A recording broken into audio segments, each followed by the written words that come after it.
बिस्मिल्लाहिर्रहमानिर्रहीम। अस्सलाम वालेकुम जनाब। स्टोरी मैंने एक ही शेयर करनी है और स्टोरी ये है कि इमरान नियाज़ी साहब हर एक की ऐसी तैसी फेर रहे हैं, हर एक की माँ बहनें कर रहे हैं। वो सिर्फ कह रहे हैं कि इस रुए ज़मीन पर सिर्फ मैं ही अच्छा हूँ, बाकी सब गद्दार हैं। बिल्कुल आप उनके जलसे सुन लें। और आज जो कुछ उन्होंने कहा अपने मर्दान के जलसे में, और फिर तो हद हो गई ना कि जो कोई सहाफ़ियों से गुफ्तगू में कहा, मतलब एक वो बिल्कुल हेड ऑन कोलिजन है उस इमरान नियाज़ी साहब की फ़ौज के साथ, पाक फ़ौज के साथ बिल्कुल सामने की टक्कर है। वो आमतौर पे कहते रहते हैं, अब ये बहुत ही अहम वीडियो है, आप कानों को हाथ लगाएंगे भी यार ये ऐसा भी हो सकता है। वो आमतौर पे हदीस पढ़ते हैं ना, बयान करते हैं अपने जलसों में, वैसे भी वो आयात को, हदीस को अपने मकसद के लिए मरोड़ तोड़ के पेश कर देते हैं। ठीक है, अच्छा, तो उन्होंने वो हदीस तो कोई एक पैराए में होती है, फिर वो तोड़ मरोड़ के और पेश कर देते हैं। उन्होंने अक्सर व बेशतर वो कहते हैं कि जी वो आपसे पहले हुज़ूर सल्लम का फरमान, हदीस पढ़ते हैं ना कि आपसे पहले कौमें इस वजह से तबाह हुई कि अमीर के लिए एक कानून, गरीब के लिए एक कानून। जब कोई उनका बड़ा चोरी करता तो छोड़ दिया जाता, जब छोटा चोरी करता तो उस पर हद लागू होती वगैरह। ठीक हो गया ना। तो बिल्कुल वही मामला है यहाँ पर, वही सही हदीस ऊपर सादिर आ रही है। कैसे? खान साहब, इमरान खान साहब फ़ौज की माँ बहनें कर रहे हैं, कोई मसला नहीं। अदलिया की ऐसी की तैसी फेर रहे, फिर भी कोई मसला नहीं। हुकूमत वक्त की, वज़ीर आज़म की, उनको तो नंगी गालियां दे रहे हैं ना, उनको तो इंसान ही वो नहीं समझते, कोई मसला नहीं। इलेक्शन कमीशन की माँ बहनें कर रहे रोज़, कोई मसला नहीं। बहुत सारे उनके जो पैरोकार हैं वो उलमा की तौहीन कर रहे, कोई मसला नहीं। ठीक, उनको छूट है, वो दंदनाते फिर रहे हैं, वो जलसे कर रहे हैं, वो इंटरव्यूज़ दे रहे हैं, वो कोई मसला ही कोई नहीं हो। उनको प्राइम मिनिस्टर के बराबर की सिक्योरिटी मिल रही है, अभी तक वो असम्बली से तनख्वाह भी ले रहे हैं, कोई मसला नहीं। मुझ जैसा अगर गरीब सहाफ़ी एक वीडियो कर ले, एक कॉलम लिख ले, तो घर से घसीट के ले जाया जाता है। 80-84 साल की माँ को धक्के दिए जाते हैं, और कोई और सहाफ़ी से करे उसको गोली मार दी जाती है, किसी के घर में घुस के पिटाई कर दी जाती है। तो वो अगर, तो ये अमीर के लिए एक कानून और गरीब के लिए दूसरा कानून नहीं है, तो इसको क्या कहते हैं फिर? अगर मैं आज फ़ौज के इस तरीके से नंगी गालियां देना शुरू कर दूं, तो क्या मुझे सारे गुनाह माफ़ हो जाएंगे? क्या मैं इस मुल्क का शहरी नहीं हूँ? मेरे साथ कई दफ़ा बहुत सारी तो फिर ये एक बात है ना। फिर तो इसी तरीके से आप कह दें कि फिर वो आप क्या कहना चाह रहे हैं कि अगर एक मुल्क का साबिक वज़ीर आज़म वो इस तरीके का हशर नशर कर रहा है, ऊधम मचा रहा है, इंतशार फैला रहा है, तो फिर आप बलूचिस्तान वालों से कैसे शिकवा करेंगे? आप खैबर पख्तूनख्वा वालों से कैसे शिकवा करेंगे? आप सिंध की उन जमातों से कैसे शिकवा करेंगे? मुख्तलिफ हलकों से आप मजहबी जमातों से कैसे शिकवा करेंगे? बहुत इमरान नियाज़ी साहब ने एक तबाही फेर दी है, सिर्फ मईशत की नहीं, मुआशरत की, तहजीब की, तमीज़ की, हर एक चीज़ की। ये शाह ओवैस नूरानी साहब कहते हैं, अहम तरीन सवाल, ये शाह ओवैस नूरानी साहब ने थोड़े टाइम पहले एक ट्वीट किया। वो कहते, और बड़ा ज़बरदस्त किस्म को, बिल्कुल ठीक ऑब्जर्वेशन, सिर्फ मेरी भी ये ऑब्जर्वेशन मैं अपनी मुतअद्दिद वीडियोस में बता चुका हूँ। शाह ओवैस नूरानी साहब कहते हैं कि अहम तरीन सवाल, वो कौन सी कुव्वत है जिसकी ईमा पर इमरान नियाज़ी जैसा बुज़दिल सिपह सालार को मीर जाफिर कह रहा है, पाकिस्तान पर एटम बम फेंकने की ख्वाहिश का इजहार कर रहा है, उसका सोशल मीडिया सेल ISI के खिलाफ कैंपेन चला रहा है। छिपकली से डरने वाला बुज़दिल ऐसा दलेर किसकी आशीर्वाद से हो गया है? बिल्कुल ठीक बात, 100% ठीक बात कही है। कोई तो है ना पीछे, वो पीछे कोई अंदर का है, कोई बाहर का है, कौन है? ये तो कहता था कि अगर मैं 9 दिन से 10वें दिन जेल में रहता तो मैं खुदकुशी कर लेता। आज उसको किसने आशीर्वाद दी है कि इतना बहादुर हो गया है? जलसे में आज उसने मदार में जो जलसा किया वो तो आपने भी सुना होगा। लेकिन अल्लामान अल हफीज जो सहाफ़ियों से गुफ्तगू की है उन्होंने, वो गुफ्तगू तो आपके छक्के छुड़ा देगी। जलसे में तो उसने कहा है कि मुझे इलेक्शन भी चाहिए और मुझे ये चीफ इलेक्शन कमिश्नर भी नहीं चाहिए, इसको भी हटाओ। जलसे में तो कहा है कि इस्लामाबाद आएगा, आवाम का रेला और सबको बहा ले जाएगा। जलसे में तो उसने कहा है कि वही जो अपने आप को न्यूट्रल कहते हैं, जब ये साजिश हो रही थी तो मैंने उनको बताया कि ये हो रहा है, ऐसा ना होने दें, मुल्क फलाह हो जाएगा, ये हो जाएगा। फिर उसके बाद मैंने अपने वज़ीर ख़जाना शौकत तरीन को भेजा, उन्होंने भी कहा कि जी अगर ऐसा होता है तो एक इंतशार पैदा हो जाएगा। तब भी उन्होंने नहीं माना और उन्होंने उनके साथ मिल के साजिश कर ली। अब जनाब सहाफ़ियों से गुफ्तगू में इमरान साहब ने क्या कहा है? उन्होंने कहा शहबाज शरीफ के अलावा भी किरदार हैं, मीर जाफ़र और मीर सादिक। जब उनसे सवाल किया गया कि उनके नाम लें तो उन्होंने कहा अभी वक्त नहीं आया उन किरदारों का नाम लेने का, जब वक्त आया तो मैं उनका नाम लूँगा। उसके बाद इमरान नियाज़ी साहब कहते हैं कि जिन लोगों को लाया गया, अब आप सुनिएगा सही, खुदा के लिए इस बयान की नज़ाकत का अंदाज़ा कीजिए और इस बयान की सेंसिटिविटी का अंदाज़ा कीजिए। वो सारी हदें पार कर रहा है, बल्कि पार कर गया है। अंसार अब्बासी साहब ने बिल्कुल ठीक कहा। उन्होंने कहा कि इमरान खान साहब ने रेड लाइन अबूर कर ली हैं, चलो अब देखते हैं क्या होता है। और वो कहते, इमरान नियाज़ी साहब ने कहा ये सहाफ़ियों से गुफ्तगू के दौरान, वो कहते हैं कि जिन लोगों को लाया गया इससे तो बेहतर था कि आप पाकिस्तान पर एटम बम गिरा देते। अल्लामान अल हफीज़, अब आप क्या कहेंगे? वो कहते हैं जनाब इससे तो बेहतर था कि एटम बम गिरा देते पाकिस्तान पर, आप जिन लोगों को ले आए हैं। ये फ़ौज को कह रहे हैं वो कि एटम बम इससे तो बेहतर था गिरा देते। क्यों पहले उनकी हुकूमतें नहीं आई? यही पीपल्स पार्टी की हुकूमत थी, उन्हीं के पीपल्स पार्टी के बानी ने तो एटम बम की बुनियाद रखी। और जो दूसरे हैं, जो 2 बड़ी जमातें हैं ना, सबसे बड़ी जमातें तो 2 हैं इस हुकूमत में, एक नून लीग, एक पीपल्स पार्टी, बाद में तो मौलाना साहब, MKM, बाकी सारे इत्तेहादी हैं। बड़ी जमातें तो ये 2 हैं। और दूसरे जो सबसे बड़ी जमात इस वक्त है हुकूमत की पार्लियामेंट में, उनके कायद ने, नवाज शरीफ साहब ने भारत के 5 के मुकाबले में 6 धमाके किए। आज ये साहब कह रहे हैं कि अगर आपने इनको लाना था इससे तो बेहतर था पाकिस्तान पर एटम बम गिरा देते।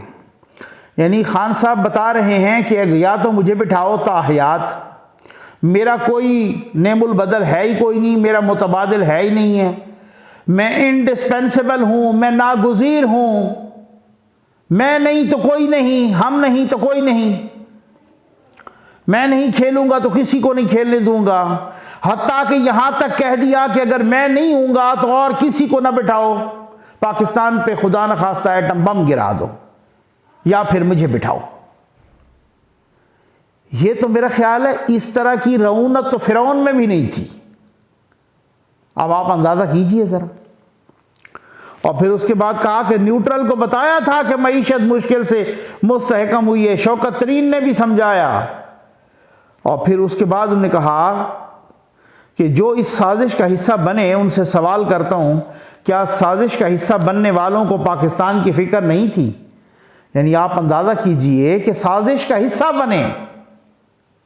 आप वो क्लियर कट कह रहा है कि फौज साजिश का हिस्सा बनी है, वही साजिश जो उनके बकौल अमेरिका ने की है और फौज उसका हिस्सा बनी है, उसने मेरी हुकूमत गिराई है। पाकिस्तान साजिश में शरीक लोगों के तरजीहात में नहीं था। कितना मासूमियत से कह रहा है। उन्हीं लोगों ने, ISI ने, IB ने, MI ने, सब ने, उन्हीं लोगों ने, एजेंसियों ने, सब ने 2 दफ़ा कह दिया है कि कोई साजिश नहीं थी।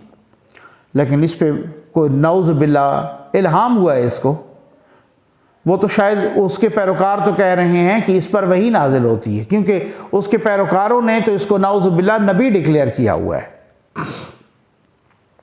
उसके बाद क्या कहता है, ज़रा सुनिएगा, आप कानों को हाथ लगाएंगे, आप कहेंगे ये कैसा लाडला है जिससे कोई पूछने वाला ही नहीं है।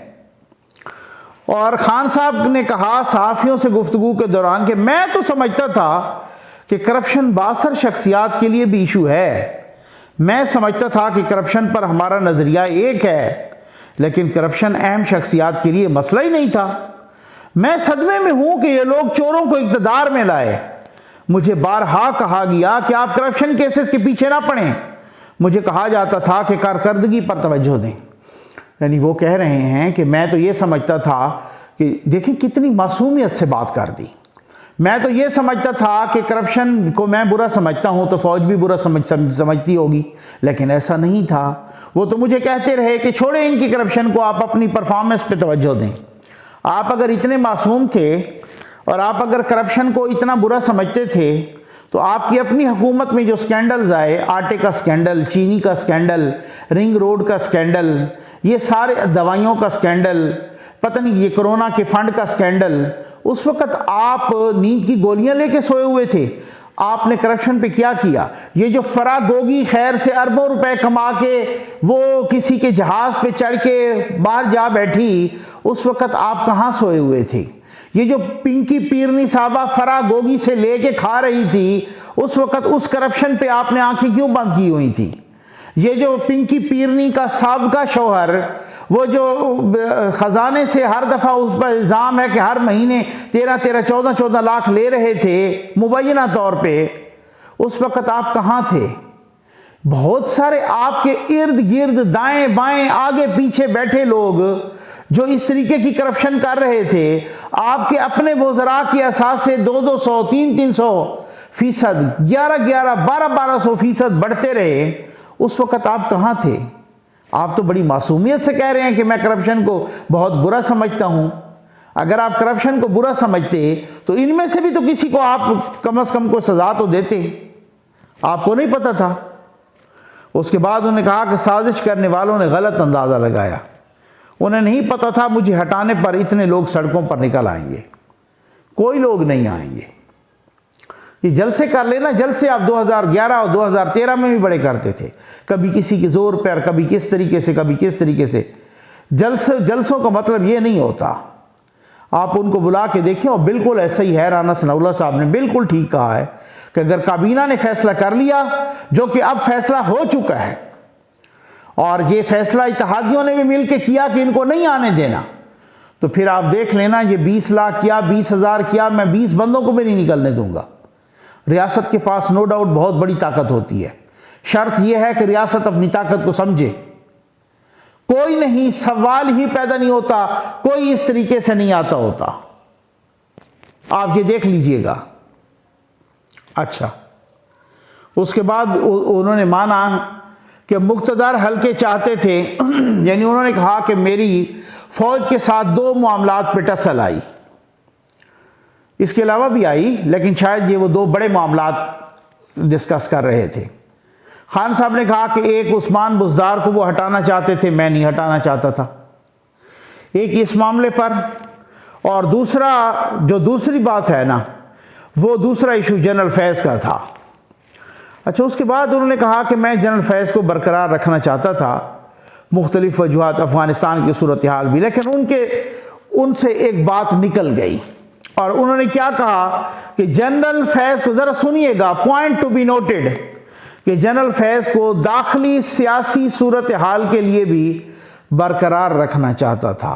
दाखिली सियासी सूरत हाल, मुझे अपोजिशन की साजिश का जून से पता चल गया था, हमेशा ऐसे फैसले होते रहे कि मेरी हुकूमत कमज़ोर रहे। अब वो कहते हैं कि मैं दाखिली सियासत के लिए भी, क्योंकि उनको पता है ना MKM सर उठाती है, तो मैं जनरल फैज़ से कहता हूँ इनके सर में डंडा मार। कोई अपनी पार्टी से सर उठाता है तो मैं जनरल फैज़ से कहता हूँ इनको जाके कंटेनरों में ढक दे। जब कोई क्यू लीग कहीं जाती है, इधर उधर कोई बात करती है, तो मैं कहता हूँ इनके सर में भी डंडा मार। कोई अपोजिशन वाले कुछ करना चाहते हैं, कहीं को मुलाकात करते हैं, तो मैं कहता हूँ इनके सर में डंडा मार। तो वो कह रहे थे कि मैं दाखिली सियासी सूरत हाल के लिए भी उन्हें बरकरार रखना चाहता था। तो आप मान चुके हैं कि मैं जनरल फैज़ को कहाँ कहाँ इस्तेमाल करता रहा और फर्दर भी मेरा दिल था कि मैं कहाँ कहाँ इस्तेमाल करूँ, ठीक है ना। उसके बाद बड़ी एक अहम बात कर दी। वो कहते हैं ना कि गलती इंसान ज़बान से जब भी, खान साहब तो जब भी बोलते हैं ना फूल झड़ते हैं, और ये पाकिस्तान के अंदर बोलें या पाकिस्तान से बाहर जाके बोलें, माशाअल्लाह पाकिस्तान की बदनामी का सबब ही बनते हैं और हमेशा तबाही बर्बादी फैलाते हैं। क्या बात की है खान साहब ने, उन्होंने कहा कि जब मेरी हुकूमत आई ना तो थोड़े अरसे के बाद नून लीग के 30 MPAs फॉरवर्ड ब्लॉक बनाना चाहते थे। 30 MPAs, ठीक है ना, वो फॉरवर्ड ब्लॉक बनाना चाहते थे। और अगर ये फॉरवर्ड ब्लॉक बन जाता तो फिर नून लीग की सियासत हमेशा के लिए ख़त्म हो जाती। लेकिन इन MNAs को ताकतवर हलकों ने पैगाम दिया कि जहां हैं वहीं रहें। अब आप अंदाज़ा कीजिए, कह रहे हैं कि जब मेरी हुकूमत आई तो नून लीग के कोई 30 MPAs ऐसे थे जो फॉरवर्ड ब्लॉक बनाना चाहते थे। कोशिश की होगी इन्होंने, लेकिन फौज ने उनको पैगाम दिया कि आप फॉरवर्ड ब्लॉक ना बनाओ, आप जिस जमात में हो उधर ही रहो।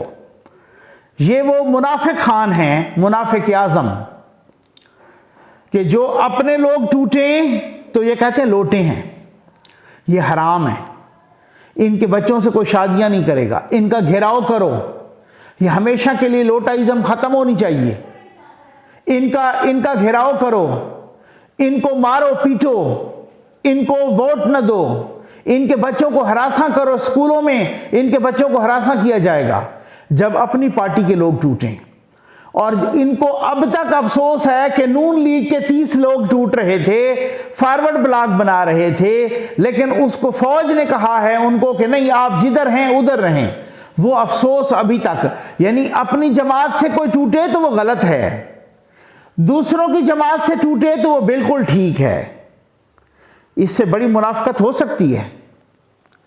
और उसके बाद उन्होंने उस लाडले ने क्या कहा, उनसे पूछा गया ना कि भाई इस्टेब्लिशमेंट से कोई पैगामात आते रहते हैं, तो उन्होंने कहा कि हाँ पैगामात आते हैं या आने की कोशिश की जाती है, लेकिन मैंने उन लोगों के नंबर ब्लॉक कर दिए हैं। मैंने कहा हुआ है कि जब तक इलेक्शन का ऐलान नहीं होगा तब तक ये नंबर ब्लॉक रहेंगे। मेरा ख्याल है अब ब्लॉक ही रहेंगे। ये रेड लाइंस क्रॉस करना है कि जब आप खुल के कह रहे हैं कि फौज साजिश में शामिल हुई है, अदलिया भी शामिल हुई है और फौज भी शामिल हुई है साजिश में, और मीर जाफर मीर सादिक सिर्फ शहबाज शरीफ नहीं है, और भी किरदार हैं। और पहले वो कह चुके हैं सिपा सलार थे सिराजुद्दौला के, और वही गद्दार थे, उन्होंने, वो मीर जाफर थे, वो अंग्रेज़ों के साथ मिले साजिश में और उन्होंने सिराजुद्दौला को हरवाया, मरवाया, और इसी तरीके से वो बिल्कुल अपने सिपा सलार को गद्दार कह रहे थे। इसी वजह से तो इंडियन मेजर गोरेवारिया कहते हैं कि इमरान खान तो काम ही हमारा कर रहा है। इसके बाद भी किसी को शक है, मैं आपको बताऊं ना कि दंदनाते फिर रहे हैं। मरियम नवाज साहब ने आज ठीक कहा है कि भाई ये किस बात की तनख्वाह ले रहे हैं PTI के अरकान, ये क्या मईशत को तबाह करने की, मुल्क को तबाह करने की तनख्वाह ले रहे हैं, या ये आइन तोड़ने की तनख्वाह ले रहे हैं। अभी पिछले महीने भी इनके अकाउंट्स में तनख्वाह चली गई। एक तरफ वो अदलिया की माँ बहनें कर रहे हैं, पाक फौज की ऐसी तैसी फेर रहे हैं, नंगी गालियां दे रहे हैं, वज़ीर आज़म को नंगी गालियां दे रहे हैं, वज़रा को दे रहे हैं, पूरे उनके इत्तेहादी जमातों को दे रहे हैं, चीफ इलेक्शन कमिश्नर को इस तरीके की गालियां दे रहे हैं। दूसरी तरफ उनको तनख्वाहें भी मिल रही हैं, उनको वज़ीर आज़म का प्रोटोकॉल भी मिल रहा है। अब कुछ लोग कह रहे हैं कि ये जो लंदन में फैसले हुए हैं कि जी अगर इलेक्शन फौरी तौर पे नहीं कराना और इसको आगे चलाना है, इत्तेहादी भी यही कह रहे हैं, हमने मईशत को ठीक करना है, तो फिर मईशत ऐसे ठीक नहीं होती कि ये दंदनाते रहें, ये तमाशबीन ये तमाशा बनाते रहें, ये ज़मीन पर फसाद फैलाते रहें और इधर आपसे मईशत कर लो फिर ठीक मईशत। इस वजह से बहुत सारे बाखबर सहाफ़ी जो वो कह रहे हैं कि जी का जाना अब अडियाला जेल जाना ठहर गया, सुबह गया या शाम गया, अब देखते हैं क्या होता है, उम्मीद है आपको वीडियो पसंद आई होगी। आपका बहुत बहुत शुक्रिया।